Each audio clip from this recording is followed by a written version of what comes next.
Hello viewers, मैं professor Ghulam Mustafa from grace institute Adobe Illustrator के एक मुकम्मल कोर्स के साथ। और इस कोर्स में कवर करेंगे from A to G, from basic to super advanced level. पहली वीडियो में बात हो रही है basic options and shapes in Adobe Illustrator, बताएंगे with complete details and settings. So आइए जी शुरू करते हैं। देखिए जी, एडोबी इलस्ट्रेटर ओपन है मेरे पास, क्रिएट न्यू मैंने किया। अब यहाँ ऑप्शन आ रहे हैं जी, देखिए मोबाइल है, वेब है, प्रिंट है, फिल्म एंड वीडियो है, आर्ट एंड इलस्ट्रेशन है। मोबाइल में आप देख सकते हैं यूआई यूएक्स डिज़ाइन साइजेस हैं, और यहाँ पर आपके पास साइज इधर भी आ रहा है, ये यूनिट्स हैं। आप नॉर्मली जो इलेक्ट्रॉनिक मीडिया होता है वो पिक्सल्स में ही होता है, और ये आपकी पोजीशन है जी, क्योंकि पोर्ट्रेट ही होता है नॉर्मली। ये सारे पोर्ट्रेट साइजेस हैं मोबाइल के। लैंडस्केप भी आप ले सकते हैं, पोर्ट्रेट लैंडस्केप ही होता है। जो वर्टिकल पोजीशन होती है उसे हम कहते हैं पोर्ट्रेट, जहाँ हाइट ज़्यादा और विड्थ कम होती है। और हॉरिजॉन्टल पोजीशन जो है, जहां आपकी विड्थ ज्यादा और हाइट कम है, उसे हम लैंडस्केप कहते हैं। ये इसके कलर मोड्स हैं। अभी क्योंकि इलेक्ट्रॉनिक मीडिया का डिजाइन है तो कलर मोड जो RGB है, रेड, ग्रीन एंड ब्लू। क्योंकि इलेक्ट्रॉनिक जो डिवाइसेस होती हैं जहां ये डिजाइन शो होना है, उनके जो प्राइमरी कलर्स हैं वो रेड, ग्रीन एंड ब्लू हैं। और रास्टर इफेक्ट जो रेजोल्यूशन होती है फॉर डिजिटल मीडिया वो 72 पिक्सल पर इंच होती है। तो वो एक बिल्कुल सेट पैरामीटर आ गया। अगर प्रिंट में आऊँगा तो ये बिल्कुल ऑल टू गेदर चेंज होगा। यहाँ पे पॉइंट्स आ गया, मैं इसको पॉइंट्स को इंचेस में कर सकता हूँ। फिर यहाँ ये CMYK है, सियान, मजेंटा, येलो एंड ब्लैक। सियान ब्लू कलर है, मजेंटा शॉकिंग पिंक है, Y for yellow and K for black. ये चार कलर का कॉम्बिनेशन है। जितने भी प्रिंटर्स हैं, छोटे स्केल के प्रिंटर से लेकर बड़े स्केल तक, उनके जो प्राइमरी कलर है ये चार है, और इन्हीं के कॉम्बिनेशन से सारी चीज़ें बननी होती है जी। तो जो प्रिंट मीडिया का डिज़ाइन है उसने CMYK में ही बनना है, और इलेक्ट्रॉनिक मीडिया का डिज़ाइन जो है वो RGB में ही बनेगा। सो इलेक्ट्रॉनिक के जो हेक्स कलर कोड्स है उसके बारे में बात होगी। जैसे हेक्स कलर कोड्स जो है वो 16.7 मिलियन है, मीन 1,67,00,000 है। तो इनको कैसे एक्सप्लोर करेंगे, कैसे डिफरेंट शेड्स आएंगे, इस पर भी बात करेंगे लेटर ऑन। हम बात होगी इस पर, क्योंकि अभी बहुत ज़्यादा बता के, क्योंकि स्टार्टिंग जो है वो बिल्कुल डिफिकल्ट होती है, एकदम से चीज़ें समझ नहीं आती। थोड़ी कोशिश करनी होगी आपको, बार बार वीडियोस देखनी है, चीज़ों को ग्रैब करना है, और with the passage of time इंशाल्लाह चीज़ें आसान होती जाएंगी, आप सीखना शुरू करेंगे इंशाल्लाह। अब देखें यहाँ पे मैं प्रिंट में आ रहा हूँ। अब प्रिंट में देखें, हम जो इंचेस में आ रहे हैं तो बात इंचेस में करते हैं। ये लेटर है, साइज 8x11 है, और A4 जो है वो 8.27 बाय 11.69 होता है। देख लेते हैं, देखें ये वाला आ गया। अब पॉइंट्स इसने दोबारा लिए हैं तो मैं इसको इंचेस में करता हूँ ताकि हमें समझ आए। जो ये देखें 69, और ये ज़ाहिर है इसको राउंड में करेगा तो 8.27 निकलेगा। तो A3 जो होता है वो डबल होता है नॉर्मली, A4 का डबल है A3। और A5 जो होता है वो आप समझ लें A4 का हाफ होता है। ऊपर जाके हाफ हो रहा है, नीचे डबल हो रहा है। तो इस तरीके से ये साइज जाते हैं। बहरहाल हम लेटर साइज ले रहे हैं। ये आर्ट बोर्ड है, मतलब आगे जो पेज है आपका, जो आपको रिक्वायर्ड है, जहां हमने काम करना है, वर्किंग एरिया, वो कितने रिक्वायर्ड है। साइज जो है वो डिपेंड करता है आपके आर्ट बोर्ड पर। जिस साइज की हमने चीज बनानी हो वो साइज आपने ले लेना होता है। जैसे देखें जी, जो बिजनेस कार्ड है वो 3.5 बाय 2 इंचेस होता है। अब आप उसको पोर्ट्रेट बना लें या लैंडस्केप बना लें, आपका ब्राउजर नॉर्मली A4 होता है, जो मैंने साइज पहले बताया 8.27 बाय 11.69। ये आपका फ्लायर है वो भी नॉर्मली आपका A5 या A4 हो सकता है। तो ये डिपेंड करता है जी किस साइज पे हम बना रहे हैं। तो इसके बारे में जो केमिस्ट्री है साइजेस की, उसमें बात होगी। क्योंकि कोई भी चीज़, चाहे आप इलेक्ट्रॉनिक मीडिया में बना रहे हैं, चाहे आप प्रिंट में जा रहे हैं, आपका साइज जो है वही असल चीज़ है। साइज के बिना तो कूड़ा बनेगा, डिज़ाइन नहीं बनेगा। तो साइज के साथ बनाना है, साइज पहले मैटर करेगा। फिर ऑब्वियस आप जिन यूनिट्स में हैं, यूनिट्स के साथ ही साइज आने वाला है। आपका कलर मोड है, आपका रास्टर इफेक्ट्स की रेजोल्यूशन है, ये मैटर करेगी। और फिर आपका फाइल फॉर्मेट, किस फाइल फॉर्मेट में हमें लेके जाना है। जैसे एडोबी इलस्ट्रेटर का फाइल फॉर्मेट AI है, जैसे फोटोशॉप का PSD है, फोटोशॉप डॉक्यूमेंट, तो इसका AI एडोबी इलस्ट्रेटर है जी। वर्ड का जैसे DOCX है, पावर पॉइंट का PPTX है, कोरल का CDR है। तो हर कंप्यूटर प्रोग्राम का अपना एक फाइल फॉर्मेट है जो बताता है कि ये वाली फाइल किस कंप्यूटर के प्रोग्राम की फैमिली से बिलोंग करती है जी। तो ये बहुत मैटर करता है। तो इस पर इंशाल्लाह बातें होती रहेंगी, आपको चीज़ें बताएंगे। आइए जी अब स्टार्ट करें। एक आर्टबोर्ड मांगा तो एक आ गया। अभी मेरे पास पैरामीटर्स हैं, देखिए सेट पैरामीटर्स हैं। विंडोज़ में से जा गई वर्क स्पेस है, मैंने एसेंशियल क्लासिक्स, पहले एसेंशियल्स आ रही थी, ये देखें, और आपने इसको एसेंशियल क्लासिक एक सेट पैरामीटर्स हमारे पास आ जाता है, जहाँ ऊपर कंट्रोल्स आती हैं, इधर प्रॉपर्टीज आएंगी, चीज़ें यहाँ से भी निकल आएंगी आपकी। जहाँ टिक आ रहा है वो विजिबल है, मीन शो है, और जहाँ टिक नहीं है वो हिडन है, हाइड है, अभी नज़र नहीं आ रही। यहाँ बात करें, ये सिलेक्शन है, ये सिलेक्शन है, डायरेक्ट सिलेक्शन, दो टूल्स हैं हमारे। तो सिलेक्शन टूल जो होता है वो होता है इंटायर पूरे ऑब्जेक्ट को सिलेक्ट करना, देख रहे हैं आप, पूरे ऑब्जेक्ट को पकड़ के एक जगह से दूसरी जगह। और ये जो होता है वो आपके किसी एक एंकर पॉइंट पर, मतलब अगर आसान बताऊं तो पूरे ऑब्जेक्ट को मूव करना, इधर उधर करना, सिलेक्शन ले लें, किसी एक हिस्से पे काम करना है एक एंकर पॉइंट पे, तो डायरेक्ट सिलेक्शन टूल ले लें जी। बाकी देखिए राइट क्लिक करें, बाकी पैरामीटर्स निकलेंगे, उन पर बात करेंगे। अभी हम स्टिल हम इसी पे बात कर रहे हैं। ये दो चीज़ें मैं थोड़ा बता दूं उनके बारे में। देखिए मैंने लिया, राउंड कर रहा हूँ, सारे राउंड हो रहा है, चारों कोने मूव कर रहा हूँ, सारा ऑब्जेक्ट जा रहा है। ऐसा नहीं हो रहा कि आप एक पॉइंट में कुछ कर सकें, नहीं कर सकेंगे। अगर करना है एक पॉइंट में तो ये ले लें, देखें राउंड करें ये वाला सिर्फ, मूव करें ये वाला सिर्फ, तो ये हो जाता है जी। इस तरीके से आप कर लेते हैं। अच्छा दूसरा, ये आपका फिल कलर है, ज़रा क्लिक करके दोबारा से एक दफ़ा क्लिक करें अगर ना आ रहे हो तो। और ये आपकी आउटलाइन कलर्स हैं जी, तो आप आउटलाइन कलर भी चेंज करें। ये आप स्टोक है जी, उसकी विड्थ है ओवरऑल, ये चेंज करें। अब मैं थोड़ा जूम करूँ, आपको दिखाता हूँ ये स्टोक। अब यहाँ ये स्टोक के पैरामीटर्स हैं डिफरेंट। देखिए कॉर्नर है, इसका जो भी कॉर्नर आ रहा है वो कैसा चाहते हैं आप, देखिए थोड़ा राउंड होकर नज़र आ रहा है या बेबल करना है आपने, ये आपकी मर्जी है। ये आउटलाइन है, बिल्कुल सेंटर है, आधी ऊपर आ रही आधी नीचे। ये सारा अंदर की तरफ, सारी आउटलाइन अंदर की तरफ आ गई और ये सारी बाहर की तरफ आ गई।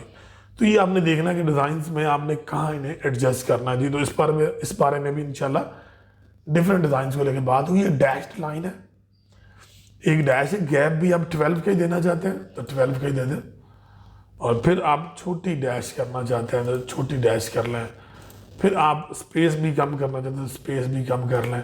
सो बहुत सी चीज़ें हैं जो हम ज़ाहिर है उसमें कर सकेंगे, और इंशाल्लाह देखेंगे कि चीज़ें बिल्कुल हमारा 100% कंट्रोल होगा हर चीज़ पे इंशाल्लाह, with the best of time. पहले दिन ही नहीं, जैसे मेहनत करेंगे तो चीज़ें ग्रैब करना शुरू करेंगे इंशाल्लाह आप।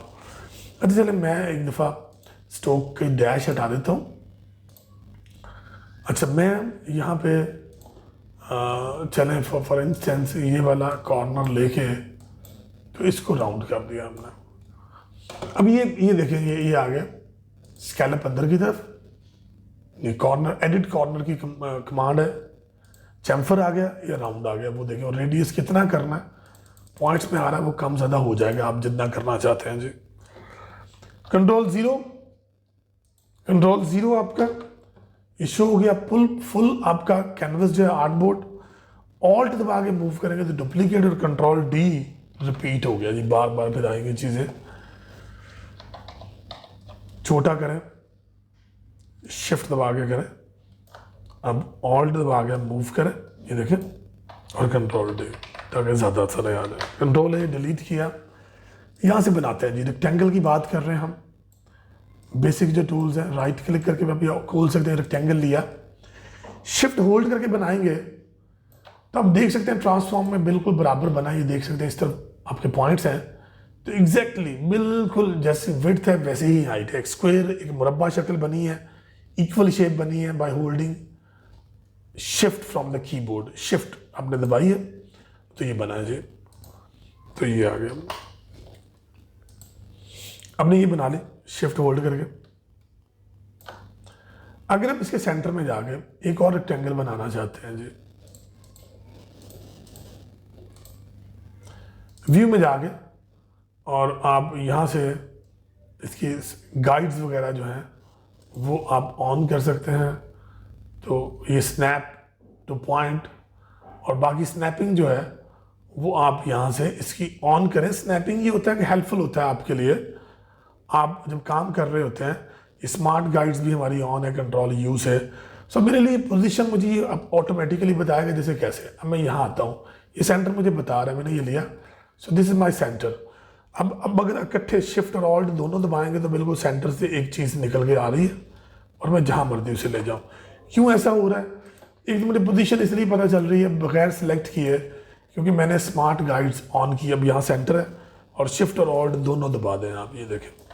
तो यार एक तो बनाने का ये तरीका, तो दो आ गए। खाली शिफ्ट से बनाया, और अगर आप एक सेंटर से एक्सपैंड करना चाहते हैं तो ऑल्ट और शिफ्ट दोनों दबाएं, और अगर वैसे क्लिक करेंगे आप ऐसे तो तब ये साइज पूछ लेगा। और अगर आप कोई एक साइज देना चाहते हैं, जस्ट सिंगल क्लिक करना है, उस टूल को लेके सिंगल क्लिक करेंगे, ये आ जाएगा। और ये देखें जी बिल्कुल एग्जैक्ट मुझे 200 बाई 200 पॉइंट्स लिए थे हमने, वो यहाँ आ गया, देख सकते हैं आप। ये डिलीट करते हैं जी। इसी तरह यहाँ आ जाए, ये राउंडेड कॉर्नर ऑलरेडी राउंडेड है, तो ये राउंडेड जो है वो आपके सामने चीज़ें आ रही हैं। राउंडेड रेक्टेंगल है, और मैं चाहूँ तो मैं कोई भी ऑप्शन जो है स्टिल अगर काम करना चाहता हूँ, so we just can work with its corners already. और बाकी वही बात है, अगर हम बिल्कुल सेंटर से लेके इसे भी बनाएंगे तो आपकी स्मार्ट गाइड जो आपको करेगी, और शिफ्ट और ऑल्ट से वो बिल्कुल सेंटर में आएगा और एग्जैक्टली आप चीज़ों को बना पाएंगे। So this is all about working with these options. तो इसकी प्रैक्टिस से होगा। एक दफ़ा देख लिया तो आगे ऐसा नहीं है। अगर ऐसा करेंगे तो कुछ भी नहीं होने वाला, फिर वेस्ट ऑफ टाइम है, वो जितना मर्जी कर लें आप। अच्छा जी, ये देखिए यहाँ पे फिर हमारे पास सर्कल आ गया, एलिप्स। एलिप्स तो ऐसे ओवल बनेगा अगर बिना शिफ्ट के बनाया, तो शिफ्ट के साथ अगर बनाएंगे तो it will just be an equal object. Mean अगर रेक्टेंगल भी अगर आप ऐसे करके रेक्टेंगल बनानी तो फिर आप बिना शिफ्ट के बनाएं। स्क्वायर बनानी बिल्कुल इक्वल तो आप शिफ्ट दबा के बनाएं। अब बाकी तो ज़ाहिर ऑब्वियस वो इस पर भी वही है जी, अगर आप एक एंकर पॉइंट में काम करेंगे तो वो ओवरऑल उसी पे होगा। और अगर आप ये देखें जी, ये आप बना रहे हैं तो चीज़ें हो रही हैं जी। तो इसमें आपने थोड़ा सा देखें ना, अब चीज़ों को एक्सप्लोर अगर करना है तो काम करेंगे तो होगा। तो ये 3 टूल्स बताए हैं, आगे फिर बात करेंगे हम इंशाल्लाह। बहुत लंबा नहीं कर रहा, क्योंकि बहुत ज़्यादा टूल्स बता दिए और आपने ऐसे बैठे बैठे समझ लिया तो फिर नहीं आएगा। और दूसरा ये होता है कि हम नया नया जब कहते हैं ना जी, हम आते हैं एक चीज़ को सीखने बैठते हैं तो हम बड़ा जोश होता है जी, बहुत कुछ करना है जी, मैंने सारा ही कर जाना है। लेकिन जैसे टाइम गुजरता है तो फिर हम अपने असल पे आ जाते हैं वापस। जो एक आदत हमारी होती है ना जी, जो हड्डियों में एक चीज़ रची हुई है कि जी मैंने काम नहीं करना उस तरीके से, तो फिर उधर हम पहुंच जाते हैं। तो देखिए, मैं तो हमेशा से यही स्टूडेंट्स को भी कहता हूँ, मेरे पास जो स्टूडेंट्स आते हैं, क्योंकि हम फिजिकल क्लासेस भी लेते हैं लाहौर में, पाकिस्तान में जी, डे 1 से एक तो क्लियर काम करने की आदत डालें। ऐसे लाइनें ना मारें, अपना एक जहन बनाएं, कलर स्कीमिंग को लेके जाएं, उसके बारे में बात करेंगे इंशाल्लाह। साइजेस को, फॉर्मेट्स को, टेक्निकल चीज़ों को डे 1 से साथ रखें। और फिर हम तो ये कहते हैं जी आप, क्योंकि हम यहाँ पे नोट्स भी अवेलेबल हैं, नोट्स भी देते हैं, लेकिन फिर वैसे कहते हैं जी आप नोट्स से हट के, नोट्स में तो जो है तो बनाना ही है आपने। रियल वर्ल्ड प्रोजेक्ट बाहर निकले, मुश्किल से मुश्किल चीज़ देखें और उसे बनाएं, ट्राई करें। जब ट्राई करते हैं तो ऐसा तो नहीं होता कि जब सीख रहे हैं तो हर दफ़ा आप 100% बनाएंगे। अगर मैं 100% ही बनाने वाला होता तो मुझे सीखने की ज़रूरत ही नहीं है। तो फिर क्या है कि जी उसको आप ट्राई करें, 50%, 60, 70% बनाएंगे और ग्रेजुअली फिर हम 100% तक भी जाएंगे इंशाल्लाह। क्योंकि ये प्रोसेस जो लर्निंग है ये इसी तरह जाता है जी। जैसे हम कहते हैं जी कुरान पाक की तिलावत, भी मुस्लिम में बात कर रहा हूँ, तो बच्चा जब नया नया तो वो जोड़ करता है ना जी, लफ्ज़ से लफ्ज़ को जोड़ता है, तो बड़ा मुश्किल होता है, बड़ा स्लो, और वो कुरानी और कायदा लेके और वो उसको छोटे छोटे जोड़ तोड़ हम बता रहे होते हैं, तो वो फिर भी चीज़ों को ग्रैब नहीं कर पा रहा होता। लेकिन एक दफ़ा जब वो उठाना शुरू कर दे लफ्ज़ को, तो वो तो एक इनिशियल स्टेज होती है। बहुत से बच्चे जो हैं उस इनिशियल स्टेज में ही रह जाते हैं। फिर आपका इंटरेस्ट लेवल जो है, अगर अपने ग्राफिक डिज़ाइनिंग या डिज़ाइनिंग सीखनी है तो इंटरेस्ट लेवल जो है वो नेक्स्ट लेवल पे होना चाहिए। ऑल्दो ये 2 वे ट्रैफिक है, यानी एक सिखाने वाला और सीखने वाला दोनों ने एफर्ट करनी है अपनी जगह पे। लेकिन ऑब्वियसली मैं हमेशा से ये कहता हूँ कि सीखने वाले की एफर्ट ज़्यादा रिक्वायर्ड है जी। वो अगर टाइम देगा, प्रैक्टिस करेगा, तो फिर चीज़ें इंशाल्लाह आसान होती जाएंगी। So this is all about this video. I hope video अच्छी लगे तो इसे शेयर कीजिए with your friends and family. और सब्सक्राइब कीजिए चैनल को, क्योंकि आपकी सब्सक्रिप्शन जो है that is a permanent source of encouragement, और ज़्यादा फिर दिल हमारा बड़ा होता है कि हम और वीडियोस बनाएं. So this is all about this video. Till the next video, अल्लाह हाफिज़, बाय बाय.